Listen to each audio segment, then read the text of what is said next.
Seseorang yang gemuk, ditanya, "Kenapa kamu gemuk?" Jawabannya dia bilang apa? "Kakek saya gemuk, nenek saya gemuk, bapak ibu saya gemuk, kita kebetulan genetiknya gemuk." Tapi kalau kecerdasan akan keuangan, kalau ditanya, "Kenapa kamu miskin?" Kalau kita jawab, maklumlah nenek saya miskin, kakek saya miskin, bapak ibu saya miskin, kita genetiknya miskin kebetulan. Pada saat itulah semua orang akan tertawa. Kenapa? Karena kita tahu semiskin apapun orang tua kita punya kesempatan untuk lebih baik dari sebelumnya. Begitupun juga dengan kesehatan. Jadi sama sekali bukan salah nenek moyang kita. Saya Ade Rai, saya bersyukur sudah diberikan kesempatan untuk bisa berolahraga atau beraktivitas. Khususnya latihan beban, saya udah olahraga 34 tahun. Saya bernafas udah hampir 50 tahun. Jadi 49 tahunan lah kira-kira. Ya sebenarnya lebih kepada egonya anak muda ketika itu. Waktu saya dulu memulai olahraga itu awalnya memang kepengen menjadi seorang atlet, kan ingin berprestasi. Kalau di dunia fitness dan binaraga awalnya lebih kepada karena tinggi saya 183, berat saya hanya 55 kg, jadi kurus. Jadi keinginan saya ingin supaya lebih atletis. Karena saya sebenarnya udah menggeluti olahraga sudah kecil ya, bela diri dari umur 5 tahun, 6 tahun, terus saya jadi pemain bulu tangkis dari umur 8 tahun sampai umur 17 tahun. Terus jadi pemain voli, saya pernah jadi atlet atletik juga. Saya pernah mewakili Indonesia juga buat tolak peluru waktu itu. Sampai akhirnya saya mengenal olahraga panco. Olahraga panco lah yang akhirnya memperkenalkan saya dengan aktivitas latihan beban, pengencangan otot. Yang dari pengencangan otot itu akhirnya saya diperkenalkan kepada binaraga gitu.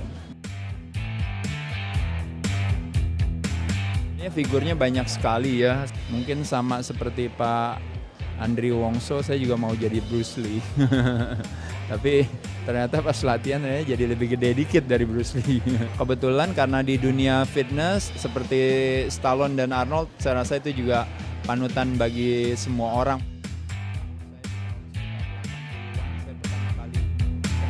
Niatan sehat, belum tentu sehat mengikuti.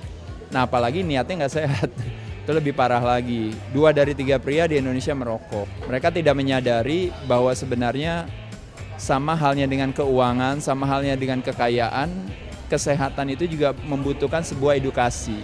Betapa sebenarnya kecerdasan kita akan kesehatan yang rendah, itu yang akhirnya menjauhkan kita dari sehat, tapi apa yang kita pertahankan adalah kesakitan dan kesengsaraan kita. Tidak ada orang yang berkata, saya tidak perlu kerja, saya tidak perlu usaha, yang penting kaya.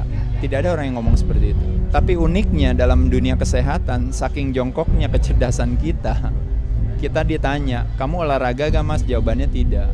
Kamu ngatur pola makan gak? Jawabannya tidak. Yang penting sehat, dia bilang. Nah jadi buat teman-teman, memang sehat itu tidak menarik selagi masih kita miliki. Kita bicara generasi muda di Indonesia. Bicara sehat itu tidak menyenangkan. Kenapa? Karena sehat justru masih kita miliki. Baru menjadi begitu menarik pada saat dia pergi dari kita. Badan kita begitu sempurnanya, sehingga makanya anak muda mau ngapain aja. Mau makan sembarangan, mau ngerokok, mau minum sembarangan, nggak olahraga dan sebagainya, badannya tetap aja bagus dan sehat. Sakit atau sehat itu murni di tangan kita sendiri. Perilaku kita mempengaruhi kualitas kesehatan kita.